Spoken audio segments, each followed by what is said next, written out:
Thanks, Ellie. Thanks, Ellie. Okay.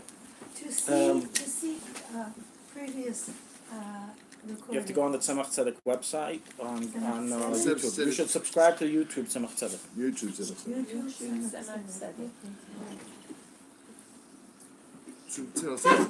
Or it's Chabad Hatzvat. Oh, I think it's Chabad Hatzvat. Oh, actually, I don't know. I think so. I'll check it now. I'll send it to you in a second. You have the link. Right. Oh, man. Oh, I didn't send myself the link.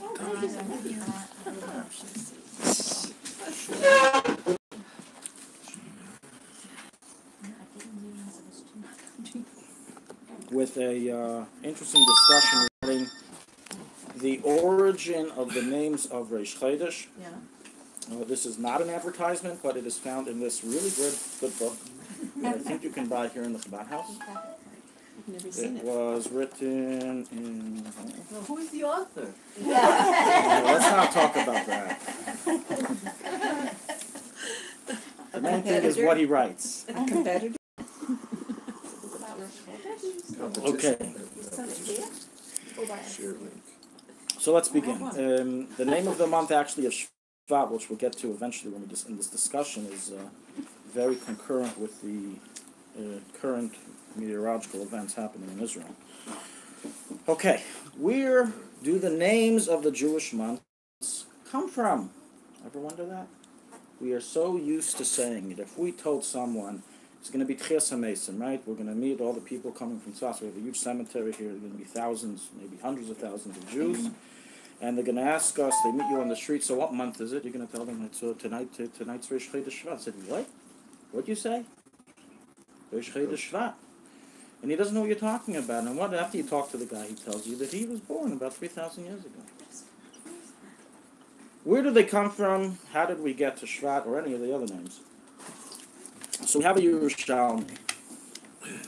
The Gemara in Yerushalmi in Rosh Hashanah, first chapter, Mishnah Beis states that the names of the Hebrew months, Nisan, Iyar, Sivan, all the way to Shvat and Adar, were taken from Bavel at the end of the first exile. So all those who were prior to the first exile, seemingly, they do not know these names. This is approximately in the year 3200 in the real years of the world, 3,200 years into the world's creation.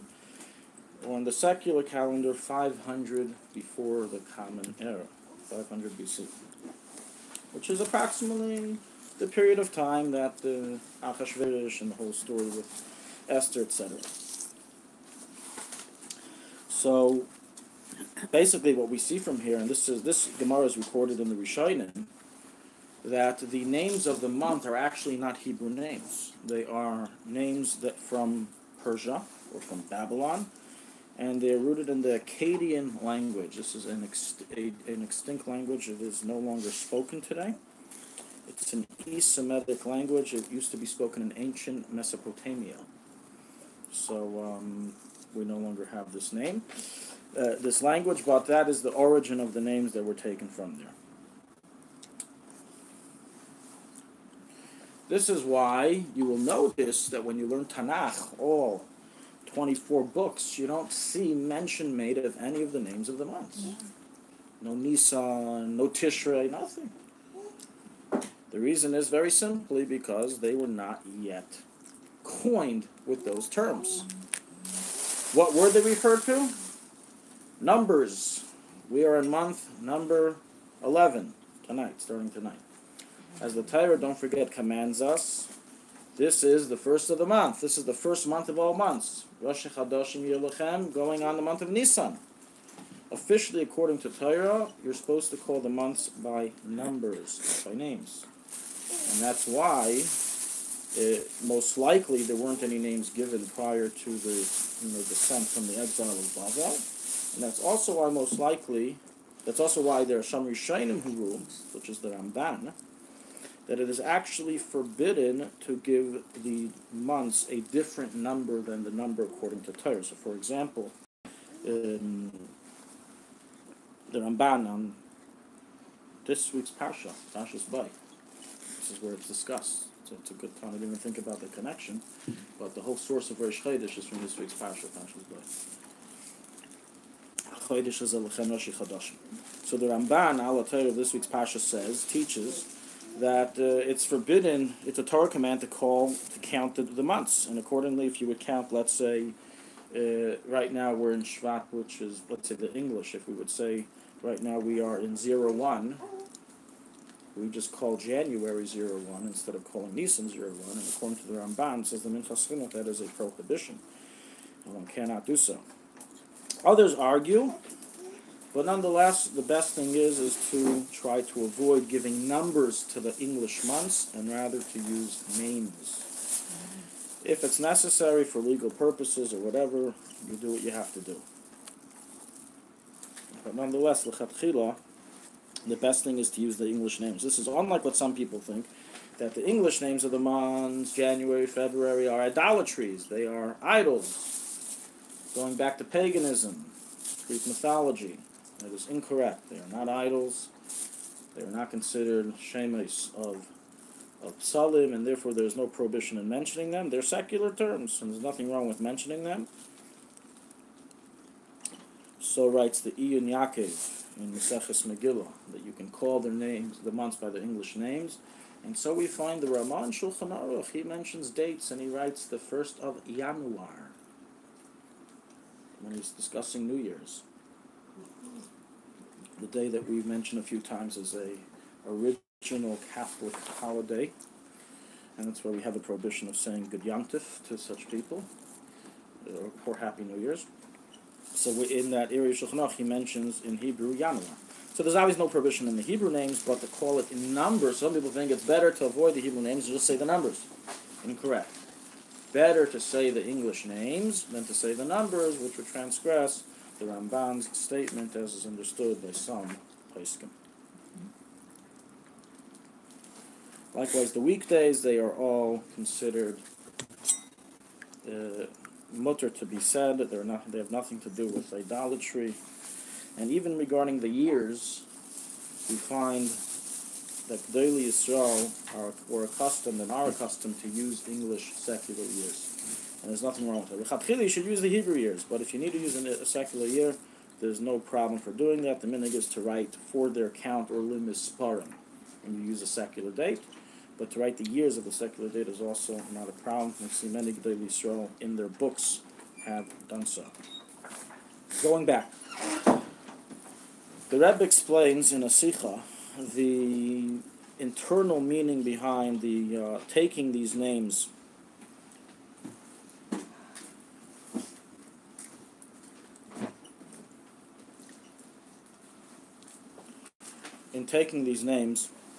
from Persia or from Babylon. And why would suddenly the Jewish people adapt to a secular coinage of the months when you can just use Hebrew terms?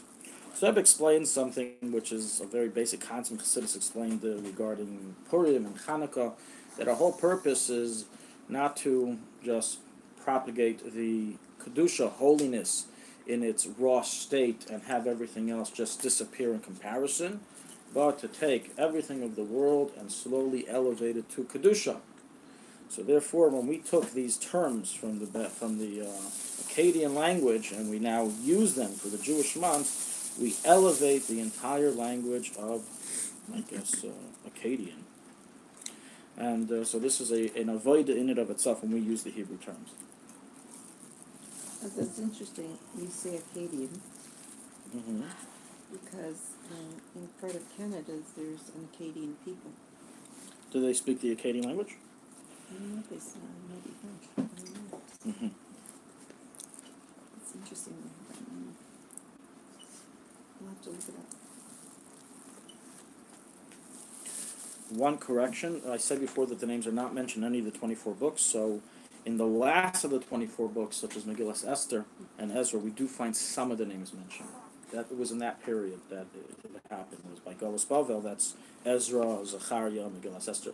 So, but it's until that period, it's not mentioned in any of the Svar. Okay. Another explanation that the Rebbe once gave is an interesting explanation as follows, saying the following. that the names in truth are in origin from the Hebrew language, from Lashon HaKodesh. And it happened to be that they somehow became lost and rediscovered in Bavel. We find this with the Shla, that the Shla writes regarding, there's a number of non-Lashon HaKodesh words used in the Torah. Does anyone know any? Non-Lashon HaKodesh words used in the Torah. None in English, I'll agree with you, you don't find any English words in the original Bible, but there are some non-Hebrew, non-Lashon HaKodesh words, such as Anoichi. Anoichi, the first word of the Ten Commandments, is not a Hebrew term. Yager Sahadusa, found in Parshas, where is it? It's in Vayetze, with Lavan. Not a Hebrew term. It's an Aramaic term. We're so used to hearing it that we think it's Hebrew. Oh, so the Shla Kodesh says you're making a mistake. When it says in the Farmafarshin that it's not a Hebrew term, and Rashi says it's Lashon Mitzri, says the Shla, it's saying that this was an original Hebrew word, got lost from the original Lashon, from the Lashon HaKodesh that we kept, entered into the Egyptian language. Remember when Hashem split all the 70 languages? So when Hashem split the languages, it was like a shattered glass, and shards went to every nation. So every nation has a few words of Lashon HaKodesh, which we mistake to be their language. But in truth, it is really Lashon HaKodesh. And in Lashon HaKodesh, and by us, the Jews, we also lost those parts. So when we view that word, we view it, that's an Egyptian word, or that's an Aramaic word, when in truth, it's an original Hebrew word, and that's why it's used in the Torah. It is an original. That is the Shita, the opinion, the approach of the Shla Kodesh, the Yeshaya Horowitz. And the Rebbe uses that same approach here as well to say that you can explain that the meaning of the wording of the Yerushalmi, that when they came from Bavel, they brought the names with them, that the names were originally, meaning they didn't innovate the names, but that the names were originally from the Hebrew language and were then attached and then were returned to their place. The difficulty here is that, if the names of the months were originally these names, how did people forget it? Like, would it be possible for the world to suddenly forget that today is Sunday and they think it's Monday? This is a tradition that goes from generation to generation. So you must say that the original Hebrew names of the months wasn't something very well known. It could be back in the day people didn't keep dates. Before the Torah was given, what did people care what dates were? Sunday, Monday, they didn't care. There was no such thing. Every day is the same day. The whole concept of dates, that we have Sunday, Monday, is kind of, of course, based on the Torah, Yom Rishon, Yom Sheni. I'm saying for a society to function, you don't really need the names. Every day can be independent on its own. I hope nobody gets any ideas from this. Okay. But You never know. A new political party nullify the. But everyone had a No weekdays. Everyone had a calendar. The Aztecs had a calendar. Oh, okay. Enlighten us. Go ahead. Well, that's all I know. It's different. It's different than our calendar. The Aztecs was 2,000 years after the year Do we're we have talking calendars from 3,000-4,000 years ago? But they lived on a different continent, so they didn't live here. Right. Okay. So I will leave this open for the historians to look into. The only real way of having an answer is having a calendar that's been found that originates from over 3,000-4,000 years ago, or speaking to one of these individuals when they come back. Anyways, okay. The original Hebrew names. So there are some Hebrew names. I said before that the Torah doesn't really give the names, but numbers. There's 4 exceptions. There's 4 months that the Torah gives it an actual Hebrew name. Who knows what they are? Nisan, the Torah calls Ha'aviv, Chodesh Ha'aviv. That is the official biblical name of the month of Nisan. The word Nisan is, as I said before, what they took from Bavel. The month of Tishrei, the original name is Esanim. So was used in Melachim, Sefer Melachim 1. Esanim, or literally strength. Who knows why it's called that? Esanim, the Gemara Shana says, is because that's when the Avis were born. Avim Yitzchak Yaakov. So it's the strength of the Jewish people. The month of Iyar is also called the name of the Torah. It's called Ziv. And then we have Mar Cheshvan. This is an interesting one. Also written in Melachim. It's called a bull. Bull. B-U-L. Or B-U-L-L. Like a stamp in Hebrew, or like an ox in English. Those are the original Hebrew names that we have. There's only 4 that we have for the months. All the rest of them, as I said, all numbers, no names. And they came down. So let's go. We're going to now go through each one of the 12 months, the names of the 12 months, and their meaning based on the original term from the Akkadian language. Where is this found? So it was a set of svarim that's called Torah Shlema. I don't know if they have it in this library. It's a little bit rare. You won't. It's like an encyclopedia on the Chumash. The Rebbe very much professed his faith in this this encyclopedic work. It was written by Rabbi Menachem Mendel Kasher.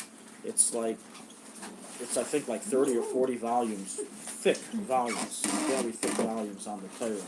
And he compiles all the opinions and all the midrashim and everything. So in this sefer, he brings from 3 different midrashim that were later found, old midrashim, what were called midrashim Elam, a manuscript that's called Medrash Hashemis. It was basically a medrash written by the Chacham in the times of the Tanoim, which lists the names of the months, their Hebrew term, if there is one, and their Akkadian meaning. Meaning that even though that they're originally from Akkadian language, they do have some root in the Hebrew language as well. And this would fit in nicely with what we said earlier, that the Rebbe says that this is really originally from Hebrew. So let's go through the Nisan. In Akkadian, it means a sacrifice or blossom. And the Hebrew term, it says in Medrash Hashemis, that it comes from the word nes, which means a miracle. Hashem did a miracle for us. The month of Iyar, it possibly means light in the Akkadian language. And the Hebrew meaning is from the word panim me'ires, which means to shine. As in this month, we received the man and we saw the Shekhinah. So it's going on the revelation of the Shekhinah. The month of Sivan in Akkadian means a holiday, a yontif, and in Hebrew, in its Hebrew counterpart, Sivan is from the word Sinai and Nisim. Sivan, that's what it says there. As in this month, we received the Torah Har Sinai, where there's many miracles. So Sivan is from the term of Sinai and Nisim. It's like an abbreviation. Tammuz. So Medrash Hashemis says Tammuz is the name of an old idol, an old Getchkin. Now, why on earth would we say the name of an old Getchkin? So the Rebbe discusses this in length. This Tammuz idol is extinct. You won't find anyone on earth today who serves this idol. There's not even a museum that you can view this idol at, as far as I know. I once saw a website of an individual who was very upset that Zeus is extinct, and make Zeus great again website. Doesn't have a lot of followers, not very popular. Is he Zeus too? He doesn't believe in any of it, but he believes it should be showcased in history. You should make that. Okay. So that's Tammuz, and there is no there is no Hebrew meaning for it. The Medrash Hashemis agrees this is purely the Akkadian term. And the Rebbe explains in the talk that this again has to do with turning over the curse of Tammuz, right? Shavasa Tammuz into blessing, and that's even that idolatry would turn into serving God. Okay. The month of Av in Akkadian means wood. And in Hebrew, its meaning in Medrash Hashemis, it says that it refers to the head. It's the head of all the tragedies. Elul in Akkadian language is joy, and also used to describe women who are singing. What is that? Singing woman. Singing woman. Mm-hmm. Medrash Hashemis. Sorry, Rabbi, but this bothers me a lot. Because what if you're drawn in up there? Isn't Mashiach going to also come in? Can't we find somebody happy about it? Oh, well, so the Medrash writes it's the head of all suffering, but we also, as the Jewish custom is to call it Menachemov. Right? Even in a document in like Suba, we write Menachemov. And even if someone writes just Menachem, any place can say is Yaitse. So the Rebbe emphasized, you're right, in previous times when we were still deep in Galus, 2,000 years ago, it was only known as Av, the head of tragedies. But now, to come closer to Mashiach, it's known as Menachem.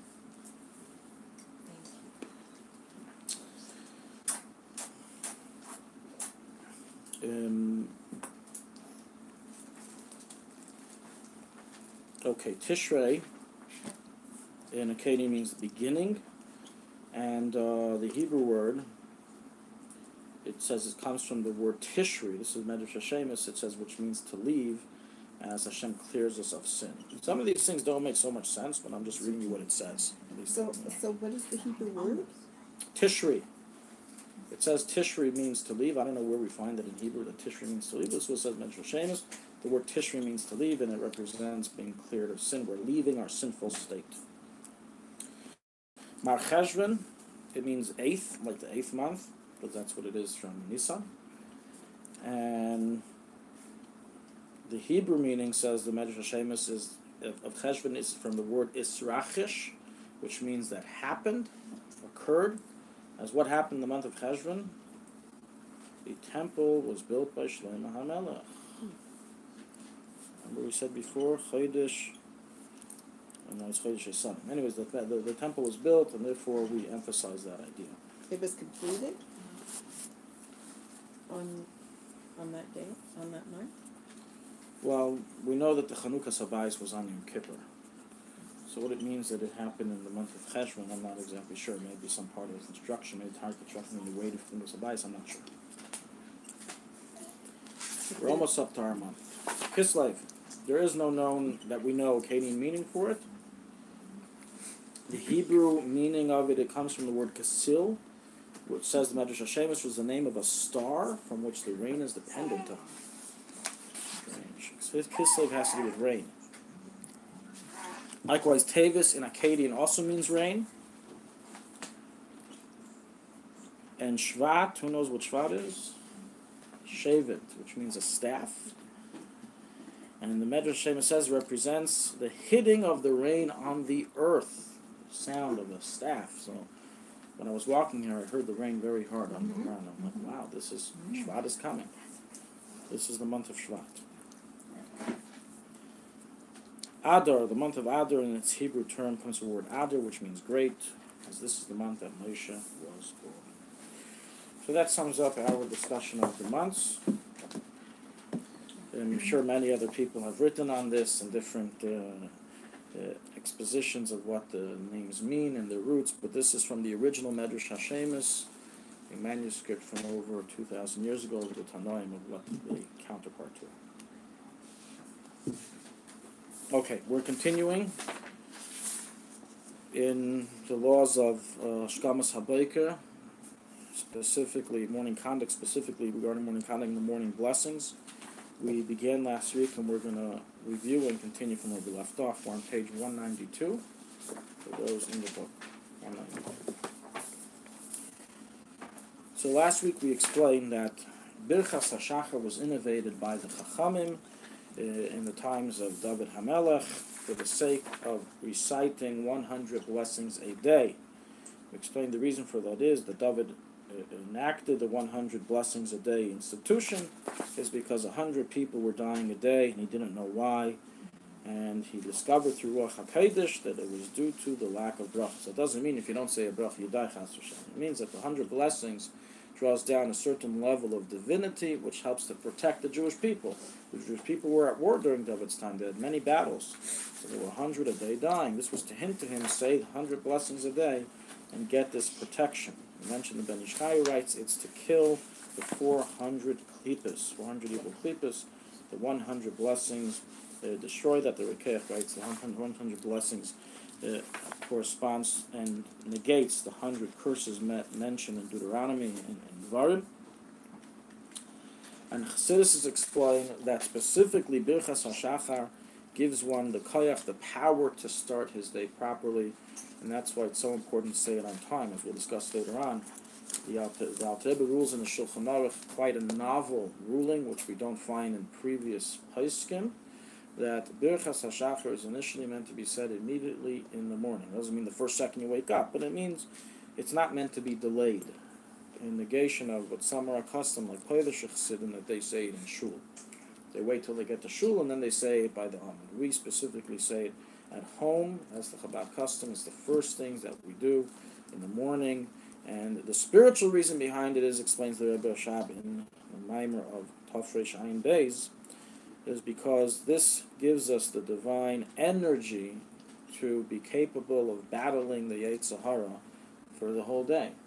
It's like the Gatorade or whatever, the Red Bull that you take before you enter the wrestling ring.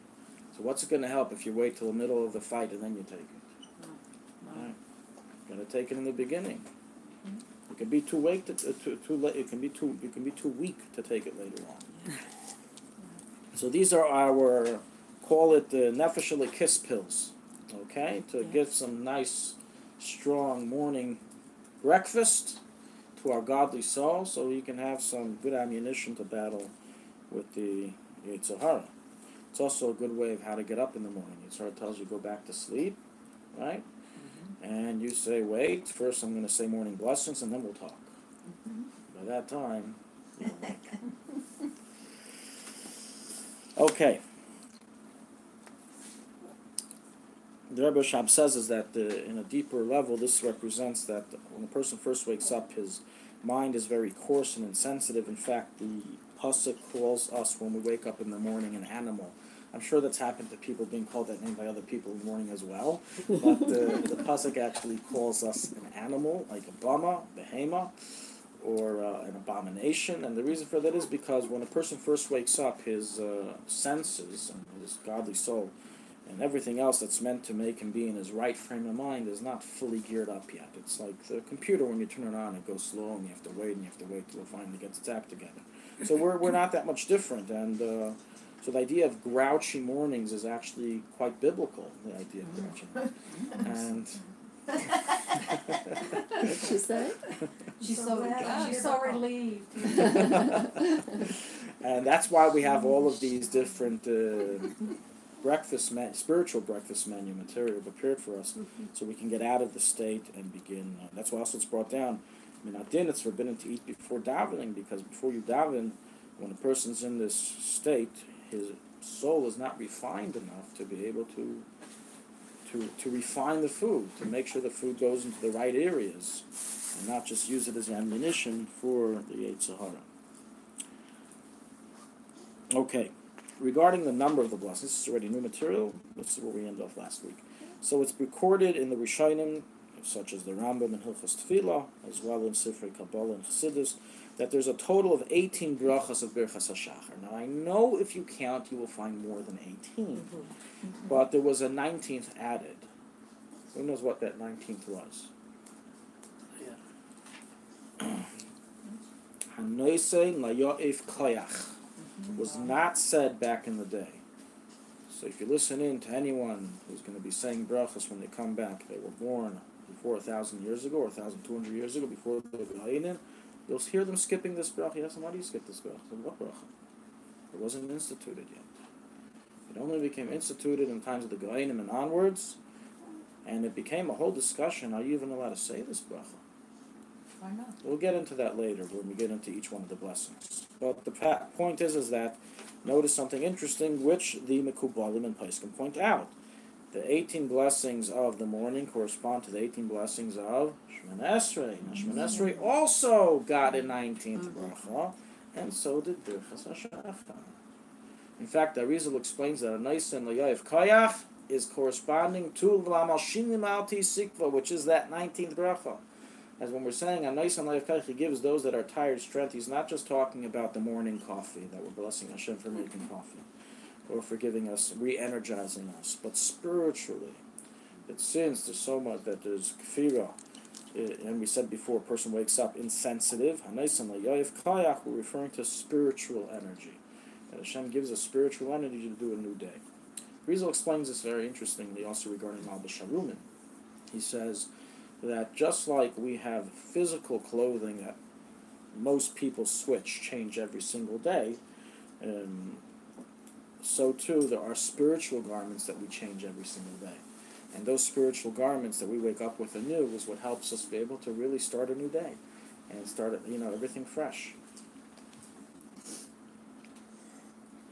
I once had a teacher who I will never forget. This was the only thing we actually learned in his class for a whole year in high school. He was our science teacher, and we would talk about everything but the subject in the textbook. So we actually never got anything done. And at the end of the class, we say, it's already classes over. So tomorrow the sun rises again. It's a new day. Now this went on the whole year. Don't misunderstand. But nonetheless, the idea that every day there's a new chance. So that's the idea that the Rizal is pointing out. That we have new levushim that we're able to serve Hashem with, and what happened yesterday is yesterday. That's a malbish. Okay, we're going to go through later on each one of the brachas in detail, but nonetheless, that is the idea that there are 18 blessings corresponding to the 18 brachas of Shemona Esrei. This would exclude, by the way, Birchas HaTorah, and it also would exclude the first 3 brachas. One of those would be excluded, because if you actually count, there's more. So we're not exactly sure which one is which. I have a whole footnote. I'm not going to go through it here. If you're interested, you can look inside the book. But just to know that idea, that it corresponds to that. In Kabbalah, it's explained that davening is a ladder. So the ladder begins with Birchas HaShachar, and it says that that represents elevating the Likus into the world of Yetzirah. That is representation of Birchas HaShachar, the 18 brachas.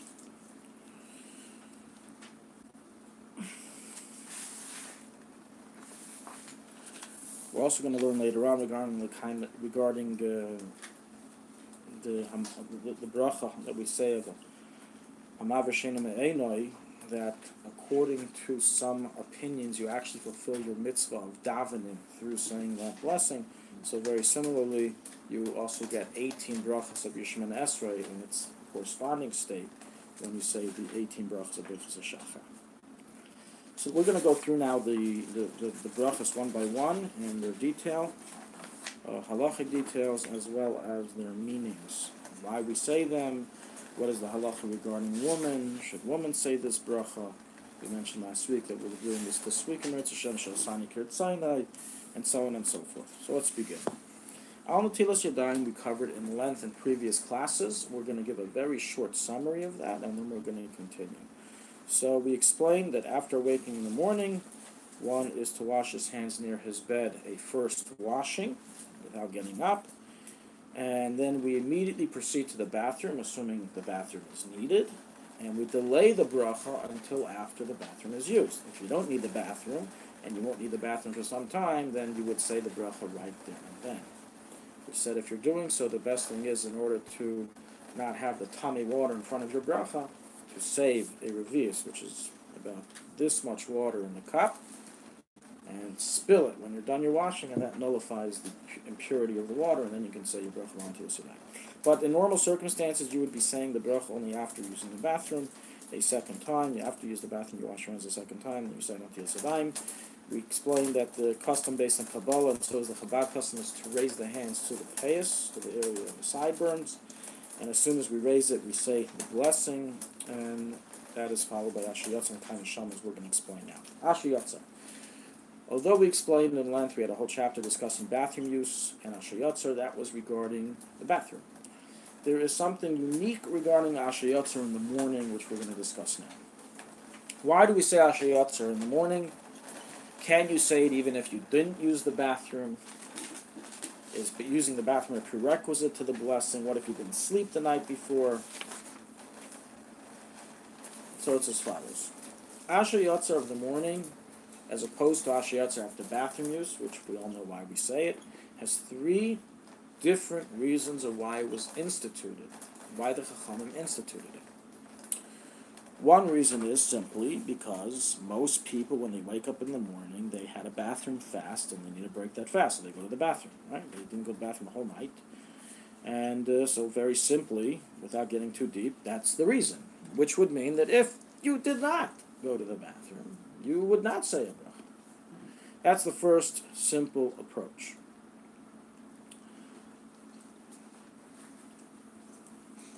This approach is the approach of the Gemara of the Talmud. This is what, meaning according to understanding of the Gemara, Asher Yotzer is not a new blessing instituted. It's not any different than any time during the day you use the bathroom, and it purely has to do with using the bathroom, and that's it. However, we find 2 other reasons recorded in the Poskim.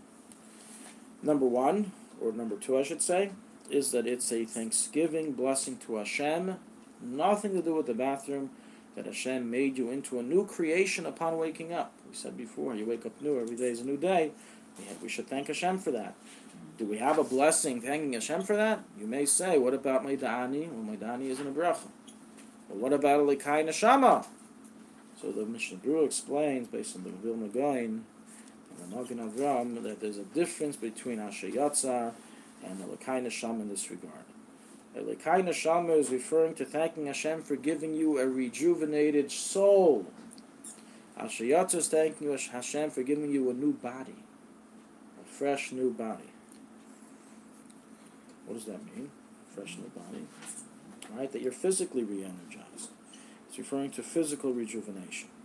So there's a Thanksgiving blessing for the soul aspect and a Thanksgiving blessing for the bodily aspect. So that's hinted to. That's another reason for saying Asher Yotzar. And according to this reason, by the way, if a person woke up and didn't use the bathroom for whatever reason,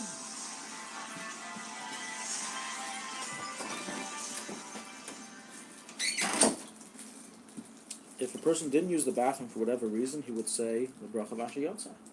Not because of the bathroom, which he didn't use, but because he's a new creation. The third reason recorded in the Darkei Moshe is that what happens at night when we go to sleep, we have tumah on our hands and are prohibited from touching our orifices. As soon as you wash your hands, our hands are now untied. It's like taking off the handcuffs.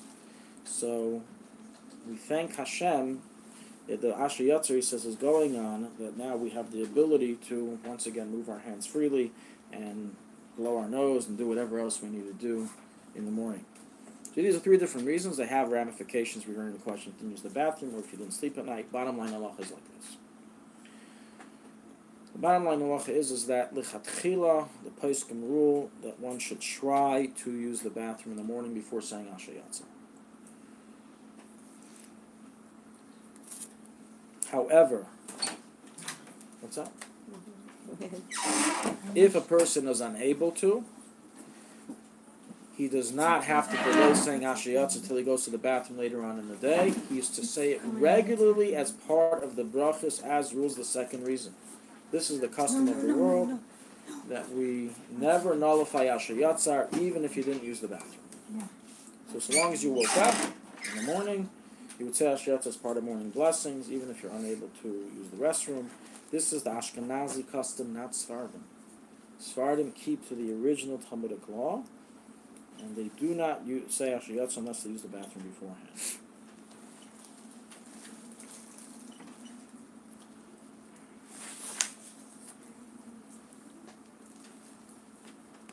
Sounds like a bracha in vain. But we explained why we're saying it. We're saying it because we are new. We're a new body, right?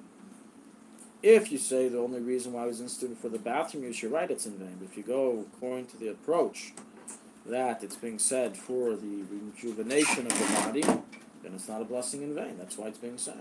It's just like any other blessing of thanks. Now here you may ask, the Sephardim seem to be taking the correct and more responsible approach here by saying you can't say the bracha if you didn't use the bathroom, as even if you bring me another reason that can justify it, we have a major rule in blessings, safek brachas lahakel. Whenever there's a doubt in blessings, you do without. So some opinions say the reason is due to bathroom use. How can you say a blessing when you use the bathroom? And the answer here is as follows. We only say safek brachas lahakel, that we don't say a blessing if there's a debate regarding if this blessing should be said, in a case that there is no set custom, like one opinion or the other. However, if the custom became widespread like one opinion, that's not halacha. We don't say safek brachas lahakel neged a minhag, against a custom. This is a rule that will escort us in all hilchos brachas. Whenever a minhag has become a certain way, that is now what's blessing. I'll give you a simple example. We have, or we don't have on the table, sugar, but everyone knows what sugar is. Okay, sugar, according to the technical halachic analysis, should most likely receive the blessing of eitz. Grows on cane, similar to a tree. No, really not. No, it's going to change it. It's transformed. However, the minhag of all the Jewish people in all sects is to say shahakal. So that means that it's bracha shahakal. Oh, but how can you say shahakal if, according to the halacha, it should be a eitz, because the custom has become to you say the blessing of shahakal. And therefore, that's its blessing. And therefore, we even say, if you want to escape a suffix bracha, take some sugar and say shahakal on the sugar. For example, a person's in the middle of a meal. A person, I'll give a different example. A person is in the beginning of his meal, and he was given his challah, and he, some people just can't wait to talk. And before he swallowed his bread, he talked to someone. He said something. He talked. In such a case, the Alter Rebbe rules it's a suffix if his bracha counts. Because a blessing is only said if you swallow the material, the food. If a person just chews food and spits it out, you don't say a blessing.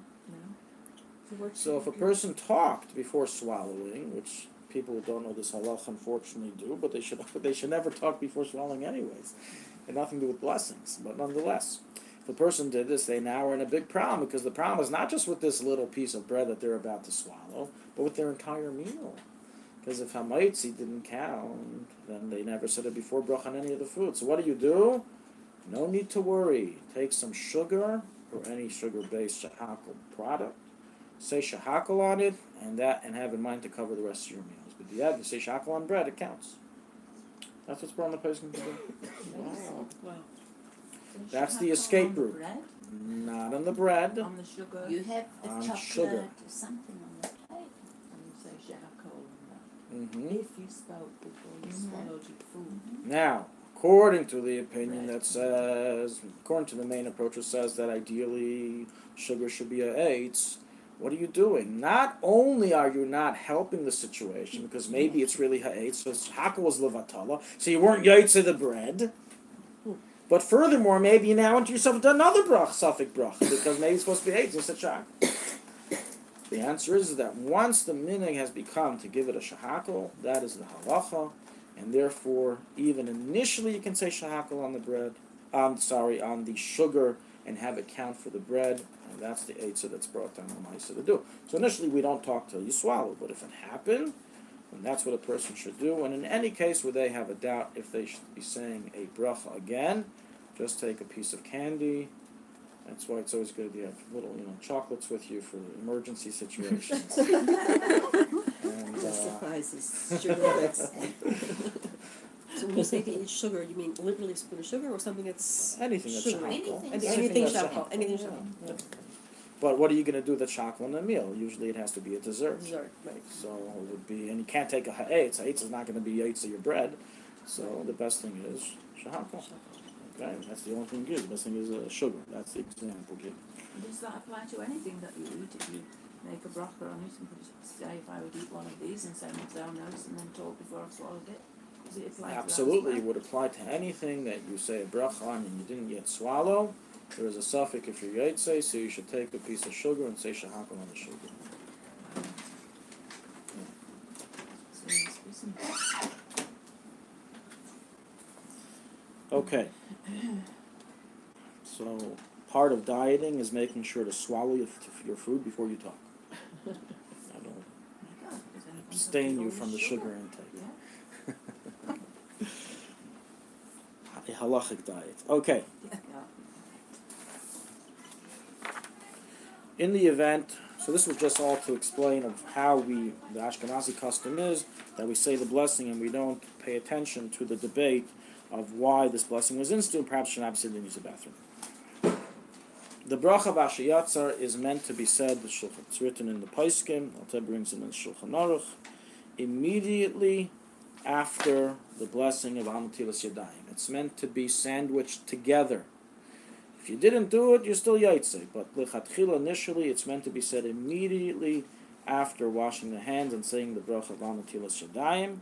And we have several reasons recorded for the reason behind this.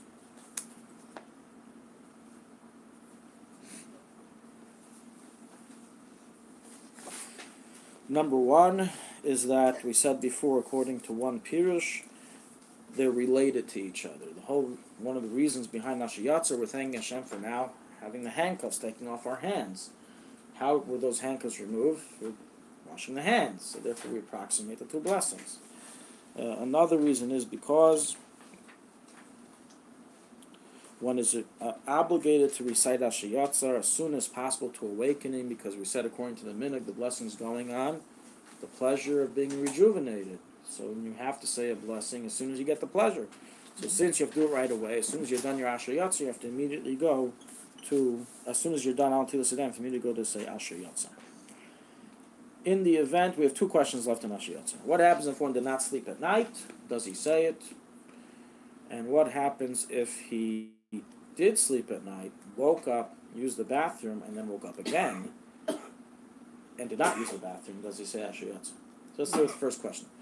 If you did not sleep at night, which practically means that you did not sleep for a half hour, 30 minutes before Alois HaShachar, from nightfall until Alois HaShachar, which in the winter is many hours. It's now in Tzfas, it's from about 5 o'clock, 5:15, until 3:30 in the morning. If you did not sleep a half hour within that period of time, then it's considered you didn't sleep. If you slept a half hour during any of that time, it's considered you slept. In the summer, it's a little less, of course, in different areas of the world. Something to be very practical. A person goes to sleep in northern Scandinavia at 11:30 at night. He just went to sleep after Alois. Also, probably Canada, different, not too far in Canada, you probably get to some similar hours, 2 o'clock in the morning, 1 o'clock in the morning already Alois, maybe even 12:30. So in these situations, can a person say Asher Yatzar and use the bathroom? The answer is like this. Answer is no. He cannot say Asher Yatzar. When do we say you can say Asher Yatzar and use the bathroom? If at least you got the benefit of getting rejuvenated. You woke up from a night's sleep. But if you didn't sleep at night, and this falls quite well with all those scientists who say only night sleep has the best effect on the body. Day sleep is, it does it, but it's not the real thing, right? Some say even day sleep makes you more tired. I guess how tired you are. It depends how tired you are. It's like overpowering the battery. So night sleep is right. Night is the time for sleep, and it's when you get energized. A person to sleep at that time, he doesn't have the justification to say the blessing of Asher Yatzar, even according to our custom, unless he uses the bathroom before. And so practically, if you stay up for Shavuos or for any other night, doesn't matter the night, even though other blessings you're allowed to say, as we will discuss later on, Asher Yatzar is not to be recited unless you use the bathroom beforehand. What's beforehand? Before you say the blessing of Asher Yatzar. Let's say let's say it's Shavuos morning.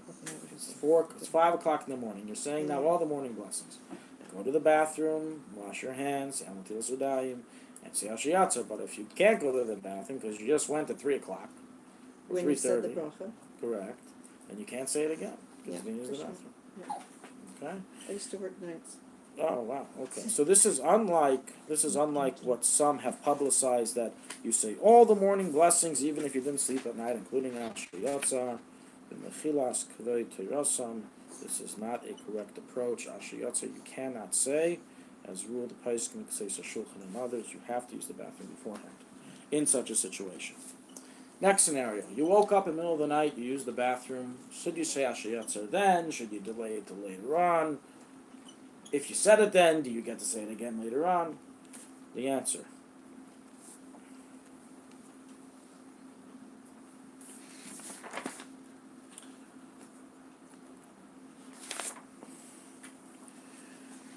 if one uses the bathroom in the middle of the night, the best thing is if he is conscious enough to do so, to say Asher Yatzar after using the bathroom, and he will not be repeating it later on in the morning. Again, this is referring to someone who woke up at night and after a set sleep, and he said and he went to the bathroom. He should say Asher Yatzar. He should not delay it till later on, as we have a chiyuv on this bathroom used to say Asher Yatzar right away. But because technically you already woke up and you already said the blessing of thanking Hashem, it's 2 for the price of 1. Therefore, you would not be able to repeat it later on unless you go to the bathroom beforehand. So rule the Paiskim.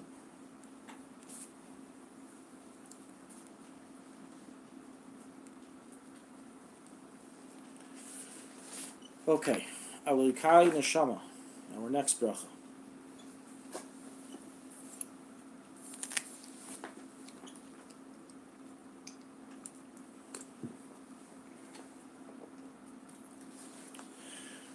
Elokai Neshama is one of the oldest brachas that we say, and as we discussed, I believe, when we were discussing Maida'ani, we went through this, that originally, back in the day, Elokai Neshama was the first blessing any Jew would say in the morning.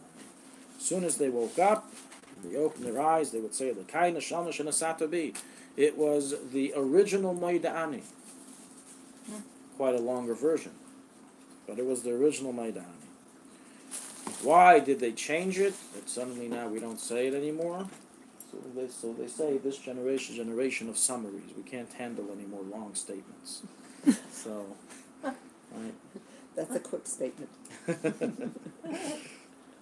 I see this a lot of times with feedback from my articles where, I can say a large percentage of the questions that I get from readers are questions that are dealt with directly in the article, and they just didn't make it that far.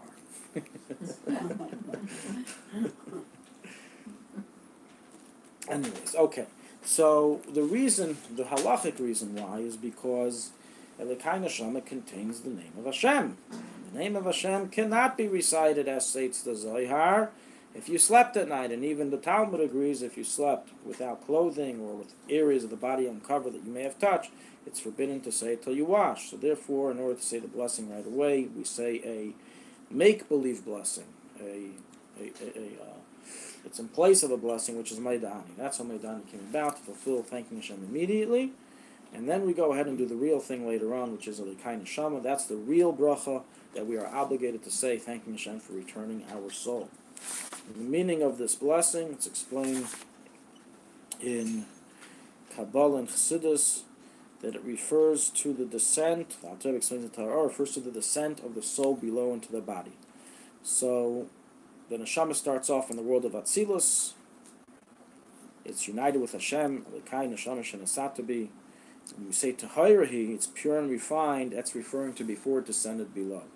And this answers the question that some have. I remember Rosh Hashiva once said it in a shir.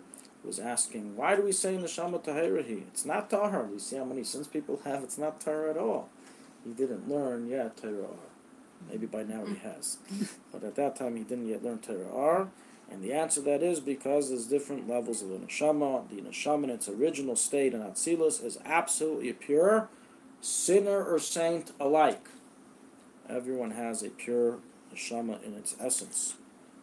So that's Tahirahi. The Neshama then begins its descent below in the elevator. It again goes to the world of Bria, Ata Varasa, then to Yetzira, Ata Yetzarta, and then to Asiya, which is Ata Nafachta Bi. You blew into me, that's the descent from the world of Asiya into the physical body that we have, and that's the hint of within Elokai Neshama is basically describing this descent.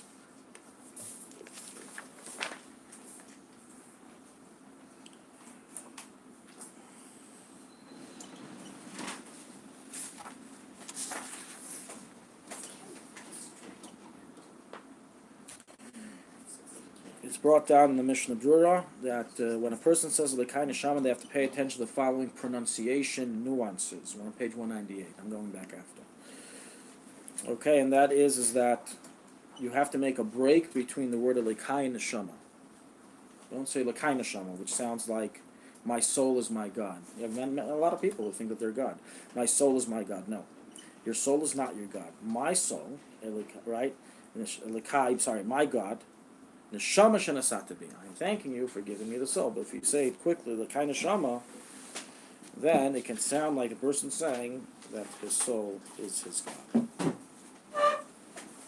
Likewise, the Rebbe Rashab, when he said Elokai Neshama, would make also a break between the worlds. Tahirahi, Atzilus, make a slight break, and then say Ata Barasa, stop, and then say Ata Yetzarta, etc.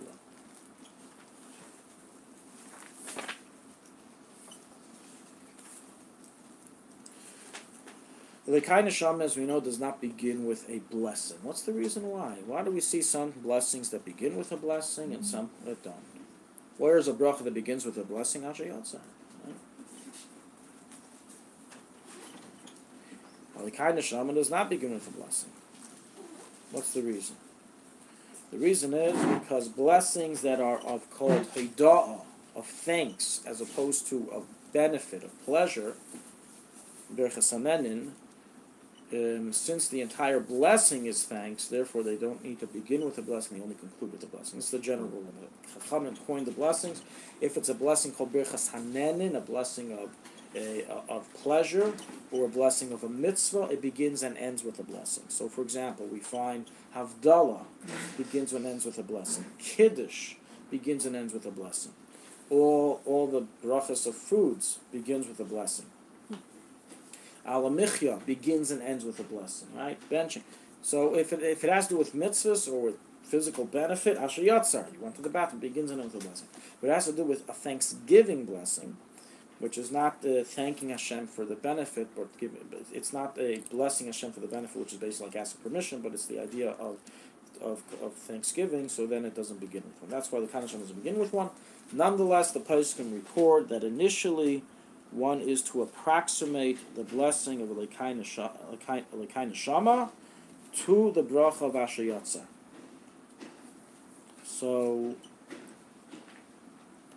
a person is, as soon as he's done saying Asher Yatzar, is to say the bracha of Elikai Neshama in order so it receive the benefit of being close to a previous blessing, and it's as if it started with a blessing. So basically the proper order that a Jew should follow in the morning should be those three brachas are always said together. Al Netilas Yadayim, Asher Yatzar, Elikai Neshama. You then want to take a coffee break. You want to take a little break, a breather to do the rest of them. That's where the halftime show should be.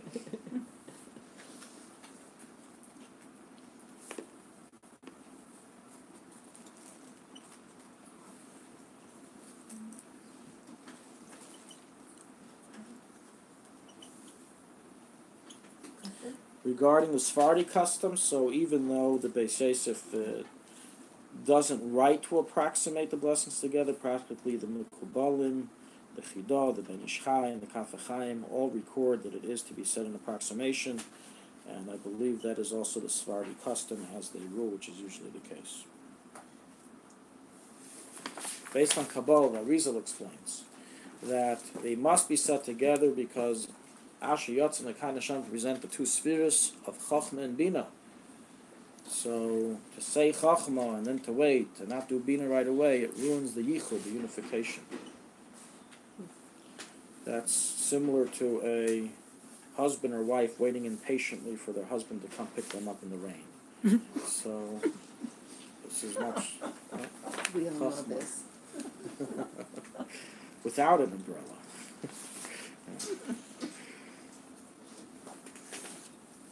Okay. So, but you said, so that means you can drink coffee after? Okay, good question. So we actually didn't yet get up to the idea of eating and drinking before brachas, and the truth is you can't get up to it because it's not mentioned anywhere in the Poskim. Nowhere in the Poskim does it speak about the question of eating and drinking prior to saying brachas. It's not there. What we do have is a discussion of eating and drinking before davening. Now it happens to be that you should say one includes the other. So just like it's forbidden to eat before davening, certainly it's forbidden to eat before brachas, as that's still before davening. And it's true. That's why it's not mentioned. But just like before davening, it's mutter to have a drink. You're allowed to, the minhag is to allow having a coffee. Even the machmirim, they'll have a coffee, but they won't put sugar. But they still have a coffee. Even the machmirim. So we see that they do allow eating something. We do not find in Poskim, I'm not aware of any source whatsoever of this, at least all the classical sources do not bring this at all, that write any further or greater restriction prior to morning blessings, and there's also no reason to assume that there would be. And therefore the halacha is, before saying the morning blessings, just like whatever you're allowed to drink or eat before davening, you're allowed to eat and drink before the morning blessings as well. So why aren't you allowed to have sugar? Sugar isn't really food, is it? I never said you can't have sugar before Oh, the I morning thought you said blessings. no. They had to drink. Sorry, it would be machmir, wouldn't match. Oh, I'm sorry. Okay. Yes, some people, okay, yeah. As I said, some are machmir not to, okay, the halach is you're not allowed to eat before davening. But sugar isn't really. All right, so let me explain. You're not allowed to eat before davening. Now, the minhag is to be lenient with drinks, not alcoholic drinks, but even though they say that having a nice cup of mashka before shachris can get things moving quite well. But, that's not the proper approach. Chas v'shem, to drink mashka before davening. Anyways, so drinks is a debate whether it's included in the prohibition of eating before davening, and some take the approach that you're not really supposed to even drink. So coffee they'll allow, but anything extra, anything more pleasure. What's the idea of the Isser is don't pleasure yourself before you give your due service to God. So don't start drinking sugar and sweet beverages or cookies and all this stuff before you daven. That's the idea of the Isser. It's a very severe Isser. So they extend it also to sugar and a drink, so they don't change in the drink. So those people, correct, would not do that as well before brachas. If they won't do it before davening, certainly before brachas, which is before davening. But I'm saying those who are lenient, which is us today, we do drink coffee with sugar. I don't drink coffee with sugar, but whoever does drink coffee with sugar, even after davening, whoever does drink coffee with sugar, they would be allowed to do so even before brachas. Obviously, they would have to do the three we already said, as those have to be done right away. It's not because there's an issue or issue of eating or drinking before those brachas, but those brachas have to be said in close approximation to waking up. You wash hands right away. You have to say the bracha. You can't wait. Ashiyatzer is going according to the minhag and waking up. You have to do that right away. Also, the kind of neshama, one on the body, one on the soul. So all those three blessings have to say right away. There's no room to eat and drink beforehand. However, afterwards, technically, if you're very thirsty, your mouth is dry, you want to have a drink so you can be able to say the brachas properly, there's no problem in doing that, in going in and having a drink beforehand. Now, what many people are accustomed to be stringent to avoid eating and drinking before Birchas HaShachar is seemingly because of the reason that we don't want to delay it. We said before the Alter Rebbe writes rules that Birchas HaShachar should be said as soon as possible in the morning. So, one cup of coffee then leads to a cookie, and then a cookie leads to a second cookie, and a third cookie, and then you go look in the pantry closet. Depends who makes the cookies. Right? But, so for whatever reason, I know that is what is more widespread, and people actually think, it's forbidden to eat and drink before, and it's not correct. There is no Isser to eat or drink before, and it's the same Isser as before davening. So if you need to, I'm not motivating people to have meals before Birchas HaShachar. What I'm saying is that if a person needs to have a drink, they should go ahead and do so. There was no religious blockage there. There was no prohibition there. Okay, to have a drink before Birchas HaShachar if you need to do so. To sit down and have a coffee or a tea for 10 minutes or something else, because you're delaying Birchas HaShachar, but it should be said right away. But do you daven to eat, or do you eat to daven? Right, so that's what you're saying already touches upon why many are accustomed today to eat before davening for the purpose of getting strength in their prayer, which is all following the line of halacha. The halacha is it's forbidden to pleasure yourself before davening, but if you feel that you need to eat to have more concentration, then it's permitted to do so, which would mean that anyone who eats before davening, this is mainly men, because women, the main halacha is that the main custom is to follow the opinion that women aren't chayiv in tefillah. Which would mean, if they're not chayiv in tefillah, then obviously they're not chayiv in the halachas before tefillah, so they are allowed to eat. We're going to discuss this later on when we get to Hamav Rishena Me'enai, how women can fulfill their biblical obligation of tefillah through that brach, and then they wouldn't eat before then. But nonetheless, before davening, it's mainly on men, the Isser, against eating. And even men who are accustomed to before davening to have strength for prayer, it has to be limited to that purpose. So this is a misconception where we say, we are accustomed to before we don't hold of that. There's no such thing. Everybody holds a Shulchan Aruch. Any sect of Judaism say, we don't hold of that part of Shulchan Aruch, then they're part of a different sect of Judaism. We have many names for them. We have Reform, we have Conservative, Neo-Conservative, Open Orthodox. We have many names for those who swerve from Shulchan Aruch. But there's no such thing as saying, we don't do that. We don't do that thing. That simon doesn't apply. It all has to be within the bounds of halacha. And halacha itself states that if a person needs to eat for concentration, he may do so. And that's what we base it on. But if a person doesn't need to, then it's asur to do so. So if a woman is makbid, like the opinion, which the Alter Rebbe says the main opinion, to daven Shachris and Mincha, let's talk about Shachris, then she should also initially abide not to eat before Shachris unless she needs the strength. But if it's, let's say, I'll give you with enough convenience. You already had 2 slices of cake, a cookie, a coffee. You're ready. The Nefesh HaBahamis is very happy. You don't need any more energy calories for concentration. And then somebody arrives with a piece of birthday cake. Delicious ice cream cake.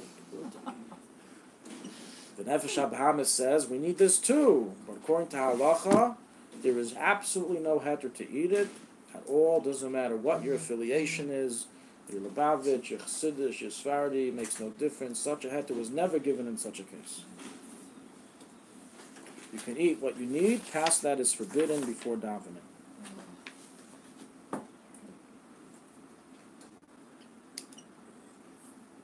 They say as a joke, I mean, I don't know how much of a joke it is, but this mashpiyim say this in Fabregens, of how an individual, he came from the world of the Eilamashers. He was a non-chassid, and he saw the light. He saw chassidus, and he began joining the chassidim. He joined the Fabregens. He really liked the simcha and the drinking and the mashke and everything else.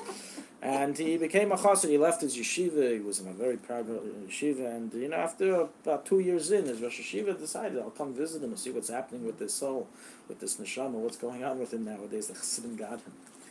And he walks in, and it's already 10 o'clock in the morning, and he sees him sitting with somebody else and making l'chaim and drinking and eating. And he says, "Oh, how are you? I didn't know that you wake up so early and you make it by this time to breakfast when you're in my yeshiva. You used to wake up really late." He goes, "You don't understand.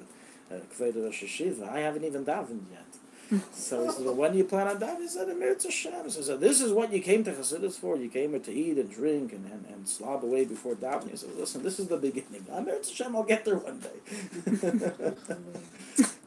Anyways. Okay. The point that Mashpiyim bring this story is to say that there can be a Yetzirah chassid.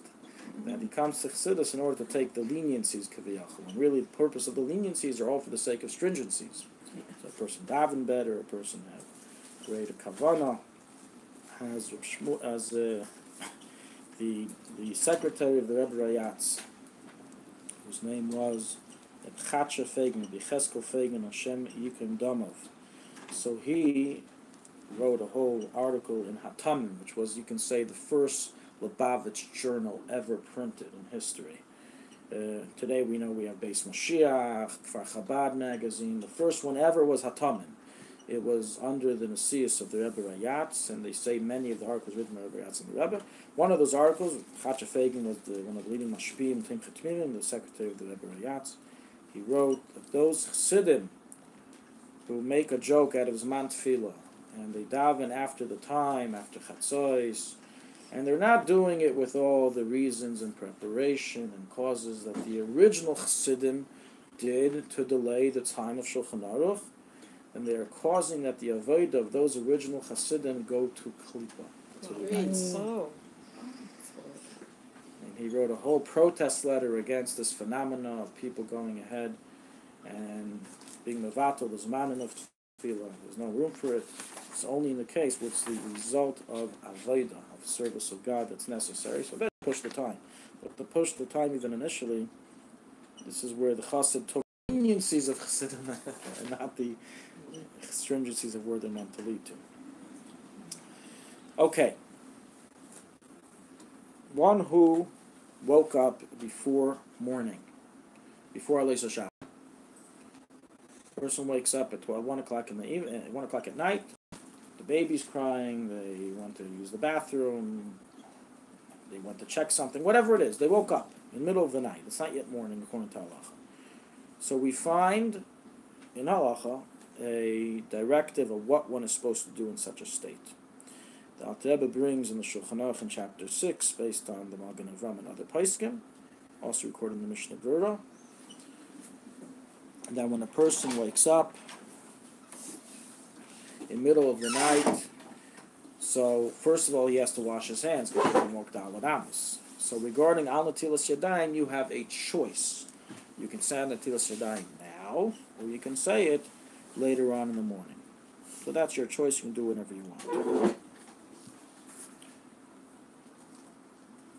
If it's after midnight. If it's before midnight, you can't say Netilas Yadayim because it's before the time.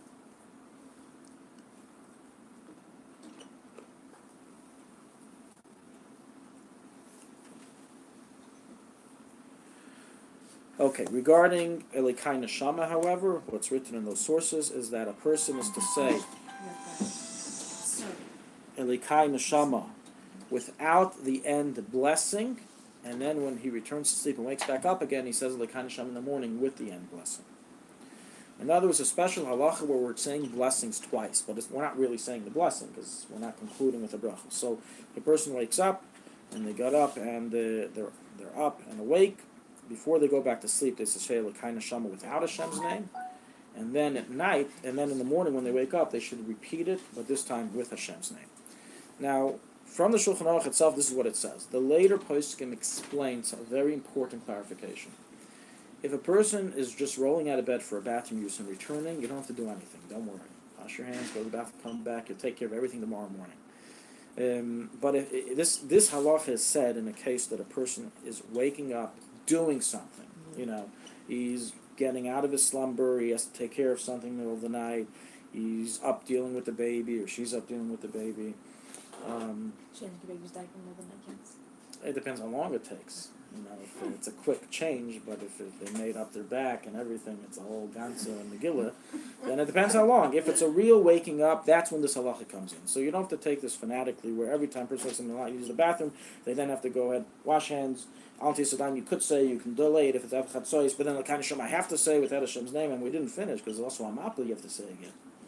Amapil also you have to say again without Hashem's name. So you don't say Baruch Atah Hashem in the end of Amapil when you return back to sleep, but you do say Amapil. You say Baruch Amapil Chevle. That's how you say it. You don't say the bracha in the beginning or the end. But nonetheless, you do say this. That's the Halacha Shulchan Aruch. The kind of shaman and Amapler said. Some say you also say the bracha of a maver sheina me'enai. That's the ruling of the Mishnah Brura. Bottom line is like this. This is only done, again, if you woke up for a certain amount of time. Okay, a small rolling out of bed. It's all, you woke up, there was lightning, you woke up, oh my gosh, wow, I now got to do all these three things, and then go back to sleep again. Right? No, it's only if you really woke up. So again, to summarize the halacha, the person is taking a break from his sleep, not just a bathroom use. He should do the following. Wash hands, which you should do anyways, no matter what. Al Netilas Yadayim is your choice when to say it, either now or later on in the morning. Elikai Neshama should be said without Hashem's name. If you by mistake said Hashem's name, then you would do the opposite. In the morning you would say it without Hashem's name. But now you would say it without Hashem's name, and in the morning you say it with Hashem's name. And the blessing of Hamapil is also repeated without Hashem's name.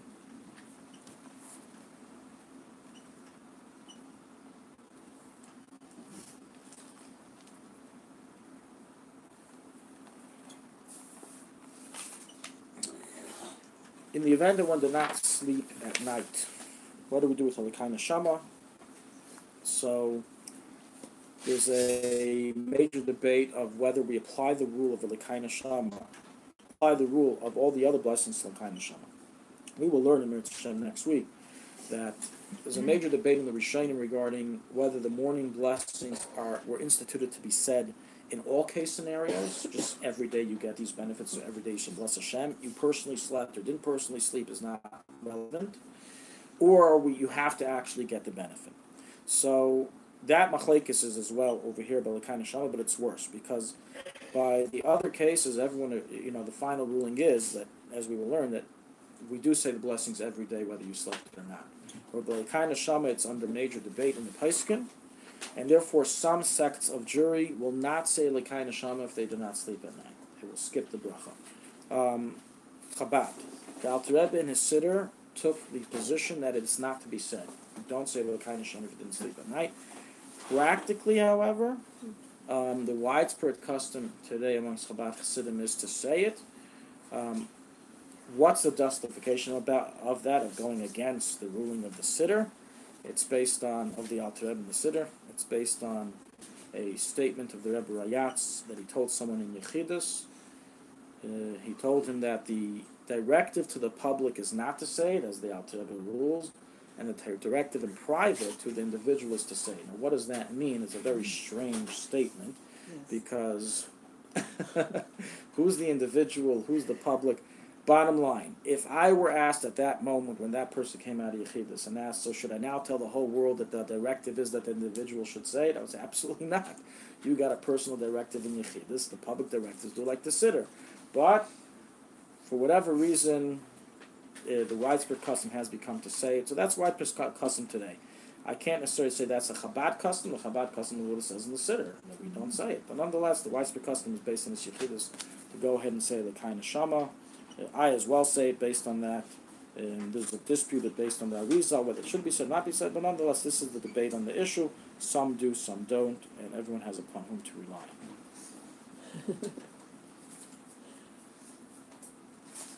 If you slept during the day, there is no need to say L'kai Neshama. It's only at night that it is necessary to be said. Even without a bracha, it does not need to be said. So if you work night shifts and sleep during the day, you don't have to say it. If you would be following the ruling of the Alter Rebbe in the Siddur, you would never say L'kai Neshama. Correct. That's sad. Yeah. It's tough. Okay, you can say without the bracha, right? You can say it just for the praise it's in and of itself.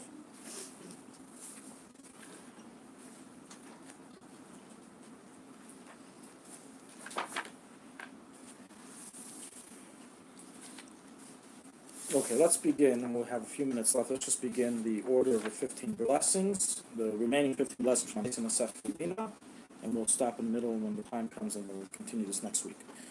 Our first bracha that we all say is Nesim Asaf V'Na'Avchamim.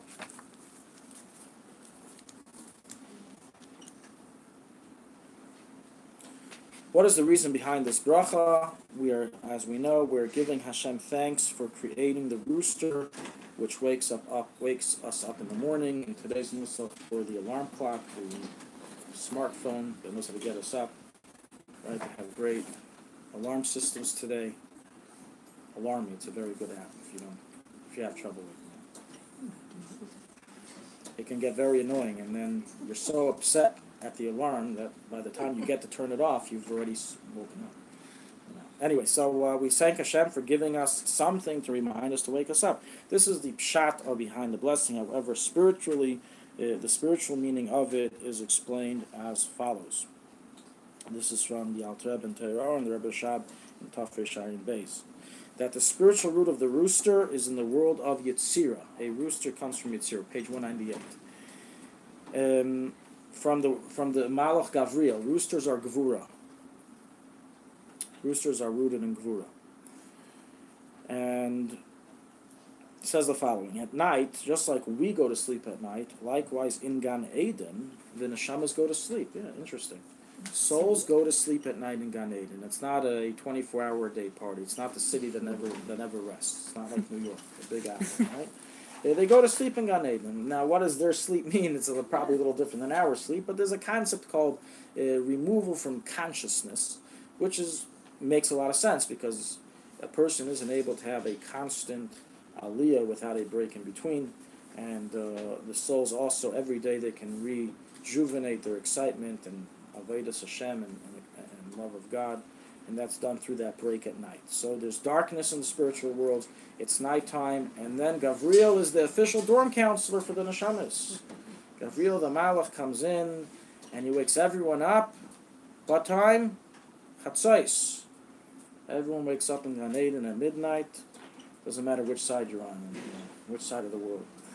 The souls all wake up at midnight, some to receive pleasure in God, and the others to receive refinement of purgatory. But midnight is the time of waking up, just so everyone is aware. That's the waking up time. Now, Gavriel, when he goes ahead and he wakes everybody up, the neshamas in Gan Eden, that affects that his root below in the rooster begins crowing, begins making his rooster sound. The rooster sound of the rooster represents in Shemayim, Gavriel is now waking people up. So when we say this bracha in the morning, we're not just thanking Hashem for creating the physical rooster, which, by the way, today we don't need. We have, as I said, the phones or whatever else it is. But mainly, we're thanking Hashem for creating Malach Gavriel, which brings the next day to order. That he's the dorm counselor, which brings all the new ha'aris above. That he opens up the gates of Gan Eden and allows the new revelations to come in. Regarding if you don't have a rooster and you didn't hear it, and if you can still say a blessing, we'll discuss this later on. I already touched upon this before. It's under debate. And because the chatchila, it's best to be stringent, therefore it is best if you're able to have a personal, real, live rooster, like the physical ones, not real ones. Not just the sound. Crowing all day. So, Can you imagine if we all... well, only, one in a building is suffice, or one in the street suffices. Here in Sfas, you have many people who have roosters and hear them, and if you hear that before the morning blessing, you've got yours in. We used to have a neighbor that had like 10 of them, and I think he had 10 different lunch meetings. Did you live in Beitar? No, here. Oh, there's a problem with in Beitar with roosters. I have two if anyone wants to borrow. You mean you own it? Mm-hmm. Okay, Mitzvah tomorrow, next week, Sunday, we will continue with the rest of the morning blessings, why they are said. We didn't get to today, but we'll get to, as I said, Shasri Kirtzainai, and the other brachas of what is want to do. So what if you wake up naturally by yourself? You Right, just so that's able what I said to wake before. up. It's subject to the debate in Rishonim whether you have to get the benefit that the sages instituted or not. In order to say the blessing, the custom is you don't need to get the benefit, so even if you don't have a rooster, it's okay. But initially it says you're supposed to try to get the benefit. So with all the other ones, it's in your hands. But this one, if you don't own a rooster, what are you going to do? Well, I live near the zoo, and sometimes I can hear the roosters. Good. So if you Crowing, but I wake if you up. go next to the window and make sure you hear it before brachas, that's the best thing. It's so And interesting. then if I don't hear it, I can't say that. I didn't say that. You could, but the best thing is to hear To it have before. heard him. Or heard the alarm clock.